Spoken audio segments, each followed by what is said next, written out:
3 grams, 5 grams, or 20 grams for a loading phase. Creatine dosing can sound complicated, but it's actually one of the simplest supplements to use. I'm Dr. Elizabeth Miller, and today I'll explain how much creatine to take, whether you need to take a loading phase, and an often overlooked question, whether different doses are needed for muscle versus brain benefits. Let's start with the standard daily dosing of creatine. Now I'm going to break down the nuances throughout this video, but for simplicity's sake, the standard maintenance dose for most adults is 3 to 5 grams of creatine monohydrate a day. That's it, and you don't need to take more on particularly intense training days. 3 grams per day may be enough for somebody with a smaller body size or somebody who simply wants a lower long-term maintenance dose. 5 grams a day is often used by people with a larger body size, more muscle mass, or a higher training volume. If you're unsure where to begin, 3 grams per day is a reasonable starting point. You can increase to 5 grams if needed, and if you tolerate it well. When looking for a supplement, choose creatine monohydrate because this is the most extensively studied form,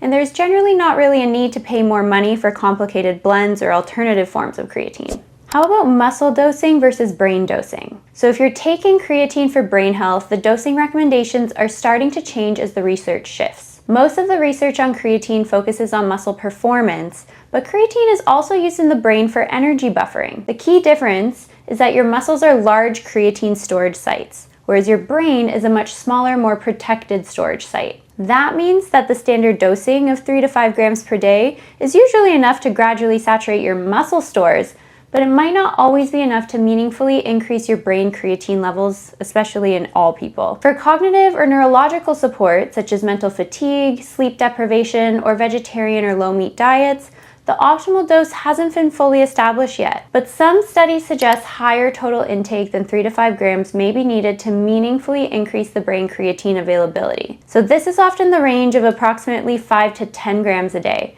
And in some research contexts, even higher short-term dosing has been explored. So why is there a difference? The difference is that the brain is more selective of how it transports creatine across the blood-brain barrier. So even if your muscles are fully saturated at 3 to 5 grams a day, the brain may not increase its creatine stores as efficiently. This is especially relevant in vegetarians and vegans who often start with a lower baseline creatine level, people under high cognitive stress or sleep deprivation, older adults where brain energy metabolism might be less efficient. However, it's especially important to be clear that the evidence for cognitive benefits is promising, but much less consistent than the evidence for muscle performance. It's also important to note that the higher doses, like 10 grams, might be more likely to cause side effects, particularly nausea, abdominal discomfort, diarrhea, and a temporary increase in body weight from the additional water stored in the muscles. So breaking that 10 grams into smaller doses through the day might help prevent this in some people, but please speak with your medical provider before trying any higher doses of creatine. Should your dose be based on body weight?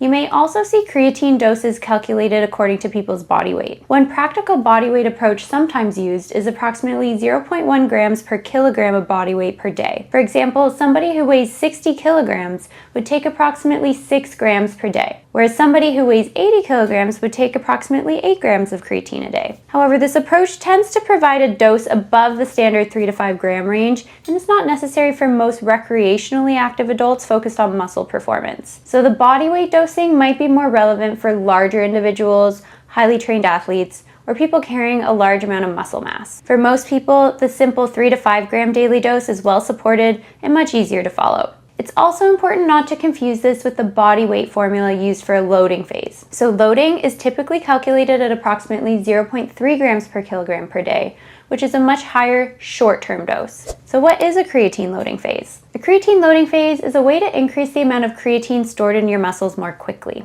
The traditional loading protocol is approximately 20 to 25 grams per day for 5 to 7 days. Rather than taking all 20 grams at once, it usually should be divided into 4 or 5 smaller doses throughout the day. For example, you could take 5 grams with breakfast, 5 with lunch, 5 with dinner, and then 5 later in the day before bed. After that loading phase, you reduce the dose to the standard maintenance, so about 3 to 5 grams a day like we discussed. Loading can saturate your muscle creatine stores within approximately 1 week. This might be useful if you want to reach the full muscle creatine stores quickly. For example, if you're beginning a new training program or preparing for a specific athletic event. But the important thing to understand is that loading is completely optional. So do you need to load creatine? No, you definitely don't need to complete a loading phase to benefit from creatine. If you take those 3 to 5 grams every day, your muscle creatine stores will gradually increase and typically reach a similar level within approximately 3 to 4 weeks instead of 1 week. The final result is still similar, so loading simply gets you there faster. Taking 3 to 5 grams a day without loading may also be more comfortable for people who are concerned about the digestive symptoms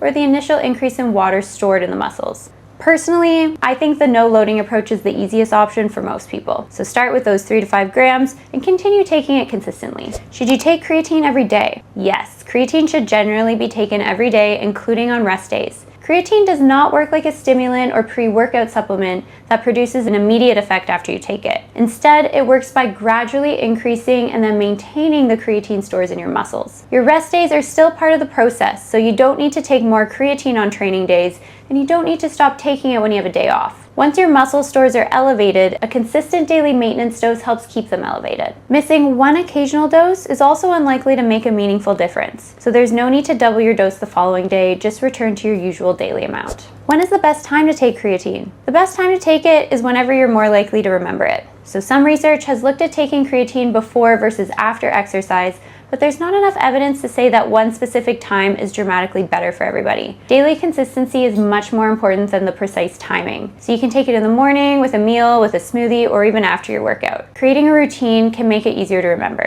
What if creatine upsets your stomach? Some people experience stomach discomfort, loose stool, or nausea when they take a large amount of creatine at once. This is more likely during a loading phase, especially if somebody takes the entire daily loading dose in a single serving. If you choose to load, divide the total dose into several smaller doses throughout the day.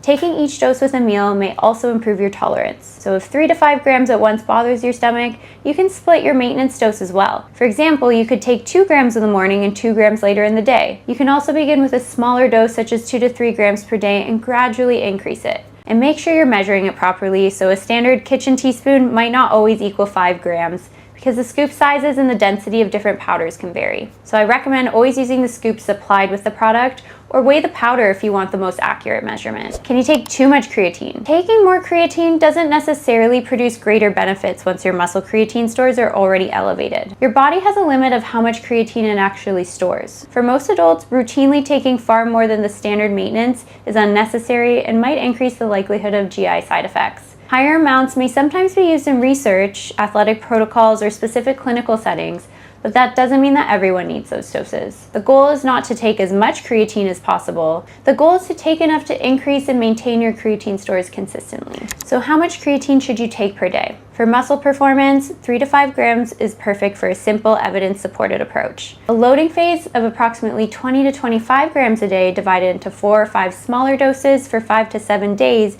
can increase muscle creatine stores more quickly, but loading again is totally optional. Taking 3 to 5 grams a day without loading can achieve a similar level of muscle saturation within approximately 3 to 4 weeks. If you're also interested in the cognitive or brain-related effects, some evidence suggests that higher daily intakes, often in the range of 5 to 10 grams a day, may be more relevant, particularly in the people with the lower baseline of creatine levels. However, responses vary and the research is still developing. So take creatine every day, including on rest days. Choose a time that fits easily into your routine, and split the dose if you're experiencing GI side effects. You don't need a complicated creatine protocol. Choose an appropriate daily dose based on your goal, muscle, cognitive support, or both, and focus on consistency. If you found this video helpful, subscribe for the rest of the creatine series and watch our next video where we'll answer another common question: does creatine build muscles or just increase water in your muscles?